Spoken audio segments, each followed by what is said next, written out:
बर्खायाममा सडक दुरावस्था प्राय नै देखिन्छ भने साथमा नयाँ निर्माण गरिएका सडकको गुणस्तर पनि देखा पर्दछ।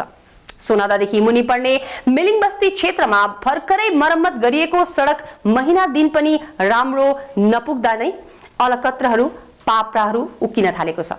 साथै माटोसँगै उप्किन थालेर खाल्डा पर्न थालेको छ। मिलिङदेखि नालीचौरसम्म पुग्ने 3 किलोमिटरको यो सडक मरमती गरिएको महिना दिन पुग्दा नपुग्दै ठाउँ ठाउँमा फत्किन थालेको छ। सडक मरमतीको काम सकेर कम्पनी आफ्नो गुणस्तरमा अर्थात् गन्तव्यतिर लागिसकेपछि केही दिनमै माटोसँगै अलकत्र उप्किन थालेपछि गाउँवासीले गुनासो पोख्न थालेका छन्। गाउँवासीहरूले सडकको मरमती कार्य गुणस्तरको नभएको बताएका छन्।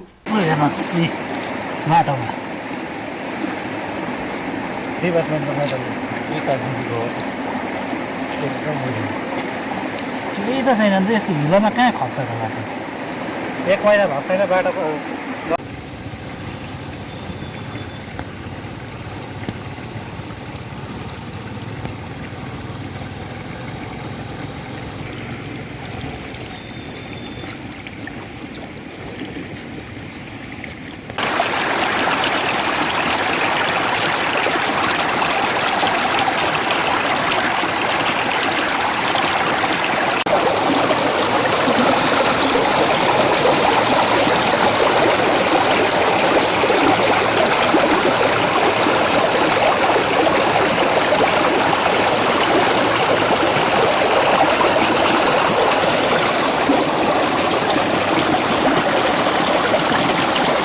है म मिलिङ बस्ती निवासी विशाल मुखिया।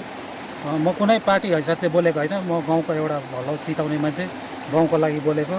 र यो बाटोको अवस्था हेर्नुहोस्, यो बाटो लगभग काम सुरु भएको 2-3 महिना भयो होला।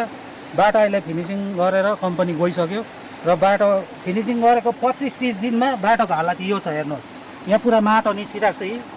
यो कतिको एमाउन्टको हो यो त हामीलाई त्यति याद भएन है, यसमा कागजमा कति एमाउन्ट छ के छ। तर बाटो चाहिँ एकदमै चित्तै नबुझ्ने, हामी गाउँको मान्छेलाई पनि सेटिस्फाई नै भएन र चाहिँ आज हामी यो प्रेस मार्फत सबैलाई यो देखाउँदैछौँ, हामीले है यो उजागर गर्दैछौँ। यो चिज बाटो हेर्नुहोस्, ड्रेनको हालत हेर्नुहोस्। ड्रेन रिपेयरिङ ठिकै हो, रिपेयरिङ गर्दैछ, तर कति जग्गा चाहिँ एकदमै चित्तै नबुझ्दछ।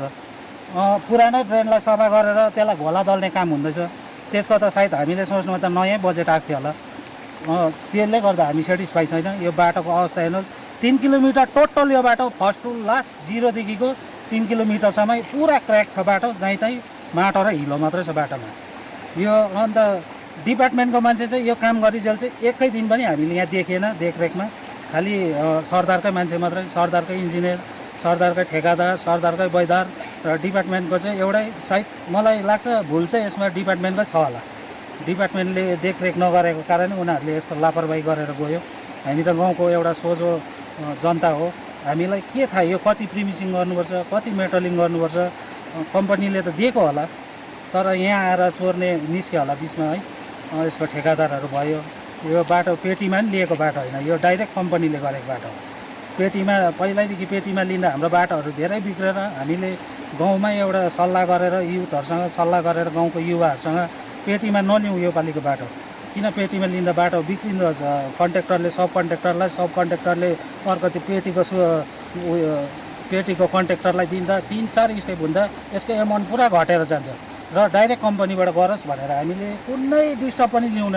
यो बाटोमा हामीले गाउँमा पनि भन्यौँ, बाटो बल्ल बल्ल बनेको डिस्टर्ब नगर्नुहोस् कसैले है, उनीहरूले राम्रै गर्छ होला सायद भनेर भन्यौँ। तर पछि अहिले काम सकेर उनीहरू निस्किँदा चाहिँ बाटोको हालत यो छ। बाटो सकेर गएको यिनीहरू 20 दिन 25 दिन यस्तै भयो। अहिले 20 दिन 25 दिनमा टोटल 3 किलोमिटर बाटो क्र्याक छ। बरु योभन्दा राम्रो हाम्रो पहिल्यै थियो बाटो। कतिवटा राम्रै जग्गा भएको पनि बिगारिदियो उनीहरूले खनेर जेसिबी लगाएर। पहिला दुःख सुख बर्खामा पनि गाडी कुद्दै थियो, अब चाहिँ सायद गाडी कुद्दैन पनि होला यो बर्खादेखि हाम्रो। र मेरो भनाइ यति नै छ। मेरो दुःख अब हाम्रो गाउँको दुःख यति नै छ। आएर डिपार्टमेन्टले राम्रो इन्क्वायरी गरिदियोस्, यसको भेरिफाई गरिदियोस् कहाँ कति काम हुनुपर्ने के हुनुपर्ने र यसको सही जाँच गरेर यो काम फेरि गरिदिया जाओस् भनी म निवेदन गर्दछु। धन्यवाद।